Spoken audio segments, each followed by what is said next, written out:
we made a tryst with destiny, and now the time comes when we shall redeem our pledge.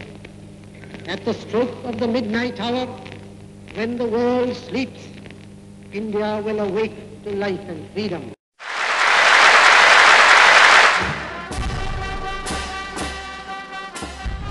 On August 15, 1947, as India celebrated its tryst with destiny, the issue of Kashmir's accession still remained unsettled. Months before, from March to April 1947, when massacres started to mount in bordering Punjab, refugees began to pour into Jammu province, bringing horrific tales. By late September, there were as many as 130,000 refugees in Jammu. As one of the main points of entry, Poonch was the first of Jammu's districts to experience a large-scale outbreak. The situation was further complicated by an ongoing agitation against the double tax regime of the region that was being spearheaded by local sepoys of the British Army who were back after the war.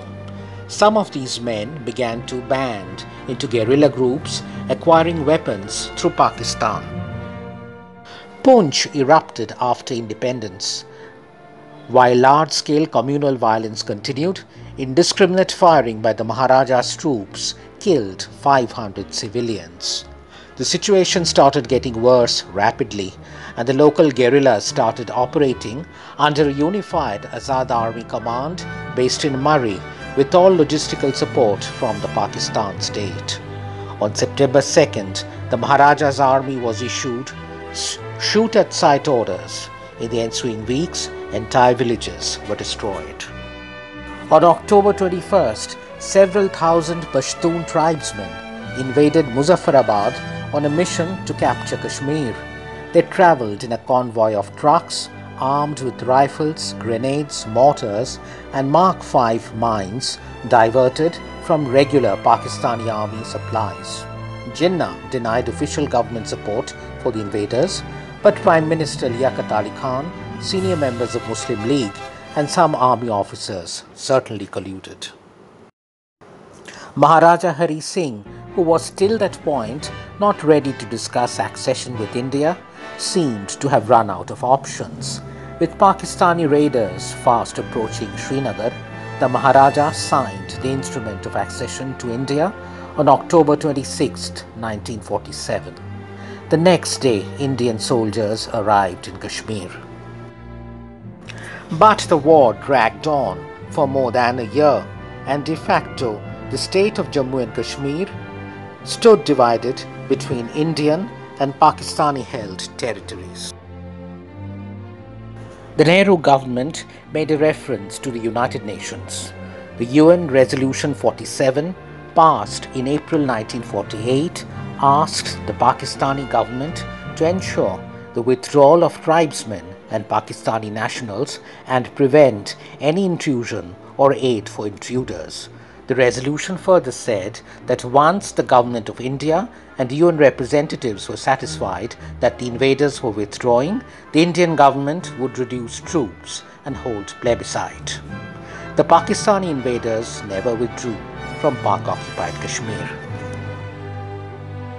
And the issue of the plebiscite became largely irrelevant following both governments' official commitment to settle all outstanding disputes bilaterally in the Simla Agreement signed by Prime Minister Indira Gandhi and President Zulfikar Ali Bhutto in 1972.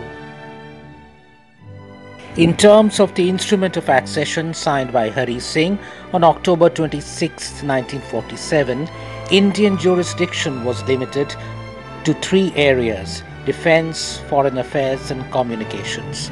Following discussions with the popularly elected Jammu and Kashmir Constituent Assembly, led by Sheikh Mohammed Abdullah's National Conference and the Union Government, these arrangements were ratified as Articles 35A and 370 of the Indian Constitution as a temporary measure when India became a republic on January 26, 1950. The state, though, continued to have a turbulent course of events through the 7 decades since 1950. In 1953, Prime Minister Sheikh Abdullah was dismissed and arrested by Nehru's government. He returned to be Chief Minister only in 1974, following a peace accord with Prime Minister Indira Gandhi. The 1990s were years of high conflict in which insurgency multiplied, as did security forces. Thousands of Kashmiri Pandits were driven out of the state by Pakistan-sponsored terrorist groups. Pakistan-supported militancy continues to be a major threat to a peaceful resolution of the situation in Kashmir.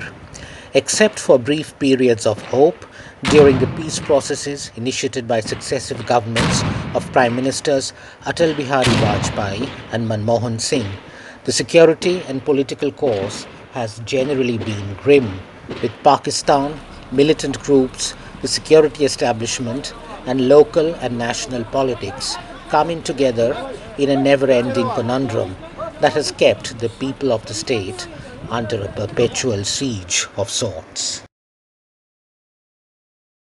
Move to take direct control of the state of Kashmir. It will try to revoke a part of the constitution which gives India's only Muslim majority state the right to run its own affairs. Opposition parties have called this one only Muslim majority state. On August 5, 2019, the government of Prime Minister Narendra Modi stewarded a bill in Parliament that revoked the temporary Articles 370 and 35A that ensured the special status of the state of Jammu and Kashmir. Simultaneously, statehood was withdrawn and the region was split into two union territories of Jammu and Kashmir and Ladakh. The bill that was subsequently passed by Parliament was followed by a huge political crackdown and a protracted lockdown across the Kashmir Valley.